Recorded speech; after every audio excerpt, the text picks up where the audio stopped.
Ferrari began Friday at Spa, looking like a genuine threat. Lewis Hamilton finished second. Charles Leclerc was third. Both cars were within 210 thousandths of Max Verstappen. Then, only hours later, Ferrari's entire weekend started falling apart. Hamilton dropped to fourth, 747 thousandths behind. Leclerc collapsed to 11th, more than 1.5 seconds away, after his fastest lap was deleted. But the real disaster was happening behind the scenes. Both Ferrari cars were placed under investigation after the team electronically returned 4 tire sets, but failed to physically hand them back to Pirelli before second practice. And even that may not be Ferrari's biggest problem. Their power deficit had already cost roughly 0.8 of a second on the straights at earlier circuits. Hamilton warned that the damage could become twice as severe at Spa. Now both drivers have already used their full energy store allocation, meaning another battery replacement could bring grid penalties. Ferrari did not simply get the setup wrong. Friday exposed a car losing power, a team under investigation, and a battery crisis with almost no safe way out. And the most dangerous part is that every attempt to fix one weakness may make another one even worse. To understand why Ferrari's Friday became so alarming, start with the part that looked successful. The opening practice session gave Ferrari exactly what it wanted. Lewis Hamilton was second. Charles Leclerc was third. Both cars were within 210 thousandths of Max Verstappen. That is not the result of a completely uncompetitive package. It is evidence that Ferrari had real speed. The drivers could attack. The balance appeared manageable. And for a brief moment, the team looked capable of fighting at the front. But that early promise created a dangerous illusion, because first practice does not always reveal the true order. Teams can run different fuel levels. They can use different tire programs. They can test different aerodynamic settings. One car may be chasing a fast lap. Another may be collecting information for the race. The source does not confirm every detail of Ferrari's program, so the opening result cannot prove Ferrari had the fastest car. It proves something more important. The potential existed. And when potential exists, the team has to explain why it disappears. That is what happened in second practice.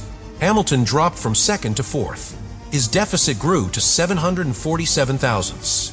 Leclerc fell from third to 11th. His final gap reached 1.524 seconds after his fastest lap was deleted for exceeding track limits. Those numbers changed the entire mood. Ferrari had gone from threatening Verstappen to chasing the front. And the difference was too large to dismiss as normal session variation. Something had shifted. The track may have evolved. Rivals may have improved. Ferrari may have changed its own setup. The available report does not isolate one single cause, but the result exposed the same uncomfortable truth. Ferrari's performance window was fragile. When the conditions aligned, the car could look competitive. When the demands changed, the weaknesses returned. That is especially dangerous at Spa. Spa does not ask a car to do one thing well. It asks for almost everything. The long straights demand low resistance. The middle sector demands downforce. The fast corners demand stability. The elevation changes demand confidence. And the power-heavy sections demand electrical energy that Ferrari already appears to lack. Imagine trying to build one pair of shoes for 2 completely different races. One race is a sprint on a smooth road. The other is a climb across wet rocks. A light shoe helps on the straight. A strong, grippy shoe helps on the climb. The perfect design would do both. Ferrari does not appear to have that luxury.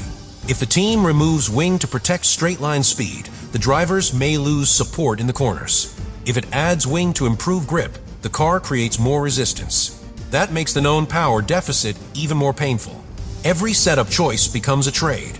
Gain in one place, lose in another. And this is where the phrase total failure becomes more complicated.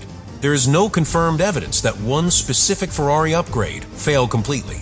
The source does not identify a single new part that stopped working. The real failure was broader. Ferrari's complete Spa solution could not protect the team from its existing weaknesses. The setup might improve balance. It cannot create missing power. The wing level might help one sector. It may damage the next. The driver might recover time through the corners. That effort may push him beyond the track limits. One weakness feeds another. Leclerc's deleted lap is the clearest example. He was searching for performance. He used too much of the circuit. The lap was removed. That does not mean his true pace was as poor as 11th place suggested. His final position was made worse by the deletion. But the deletion still mattered, Because Formula One does not reward theoretical speed. The lap has to count. A driver can be fast enough to move forward, but if the car crosses the legal boundary, the stopwatch becomes irrelevant. And once a lap is deleted, the pressure increases. The next attempt must be fast. It must also be clean. The tires may no longer be at their best. Traffic may appear. The battery state may change. The driver now has fewer opportunities and more urgency. That is how one track limit's mistake can damage an entire session. But Ferrari's problem was not limited to Leclerc. Hamilton's fourth place looked far more respectable, yet the gap to the front had expanded dramatically. He had been only 145 thousandths behind Verstappen in the opening session. Later, he was 747 thousandths away from the fastest time. That is more than a change in position. It is a loss of connection to the benchmark. Ferrari did not fall apart completely. Hamilton remained near the front, but the team stopped looking like a direct threat. And at a power-sensitive circuit, that widening gap points toward the weakness Ferrari has carried all season. Straight-line performance. Earlier power-heavy races had already exposed a deficit estimated at roughly 0.8 of a second on the straights. Hamilton warned that the loss could become twice as severe at circuits like Silverstone and Spa. That warning is crucial, because Spa gives Ferrari very few places to hide. The car must accelerate hard. It must sustain speed. It must use electrical deployment across long sections. If the power unit is weaker, the stopwatch finds the loss immediately. And Ferrari cannot simply recover all of that time in the corners. Trying to do so creates another problem. The drivers must push harder. They brake later. They carry more speed. They use every part of the track. The margin becomes smaller. Then one will crosses the line. The lap disappears. The power deficit may begin on the straight. Its consequence can appear at corner exit. That does not prove Leclerc's deleted lap was directly caused by the engine weakness. The source does not establish that, but it shows how the different pressures connect. A car losing time in one area forces the driver to search for time somewhere else. At Spa, that search can become desperate very quickly, and the setup cannot fully rescue the situation. Think of carrying a heavy backpack during a race. You can tighten the straps. You can change your posture. You can shorten your steps. Those adjustments help you manage the weight. They do not remove it. Ferrari can adjust the wings. It can change the ride height. It can alter the suspension. It can refine the balance. None of those changes removes the underlying power deficit. That is why Friday's collapse matters. It may not prove the setup update itself was useless. It proves the setup was being asked to hide a problem too large to hide. And then the situation became even more serious. Both Ferrari drivers had already used their full seasonal allocation of energy store units. The energy store is the battery component of the power unit. It holds the electrical energy the car later deploys. At Spa, that stored energy is essential. The opening and closing sectors demand power. The battery can be drained heavily, and Ferrari already faces a known weakness in that area. Now the team has no penalty-free margin remaining. Any further battery replacement later in the season could trigger a grid penalty unless the governing body grants a reliability concession. That transforms a Friday pace problem into a championship problem. A setup mistake can be corrected overnight. A battery allocation cannot be reset. Ferrari cannot simply install another unit every time the performance becomes uncomfortable. Every replacement now carries a possible sporting cost. A strong qualifying result could be damaged by a grid drop. A front row car could begin in traffic. A race that should be attacked could become a recovery mission. And both Ferrari drivers face the same threat. This is not a weakness isolated to one side of the garage. Hamilton and Leclerc have both exhausted the allocation. That means Ferrari cannot protect one campaign while leaving the other untouched. Every decision affects the entire team. Do they continue using the existing components? Do they reduce stress and sacrifice performance?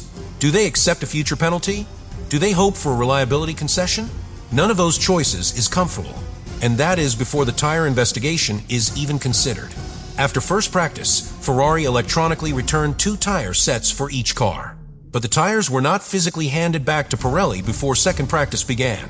That triggered 2 separate investigations. One for Hamilton's car, one for Leclerc's. The team manager was summoned to explain what happened.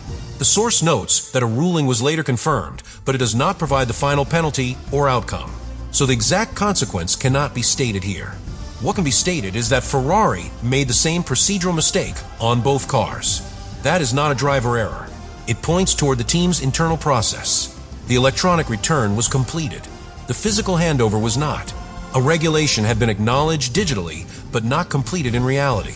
That may sound like paperwork. In Formula One, it is serious enough to involve the stewards. Tires are tightly controlled.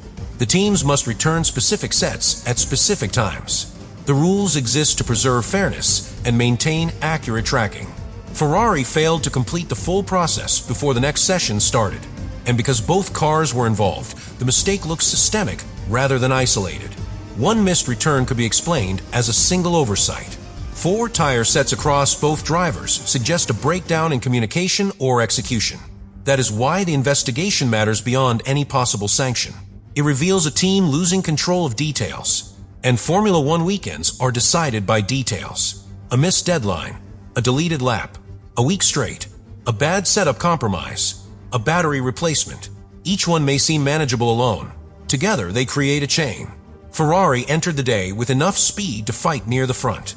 By the end of it, the team was dealing with a widening performance gap, a deleted lap, a known power deficit, exhausted energy store allocations, and 2 official investigations. That is not one problem. Is pressure spreading across the entire operation?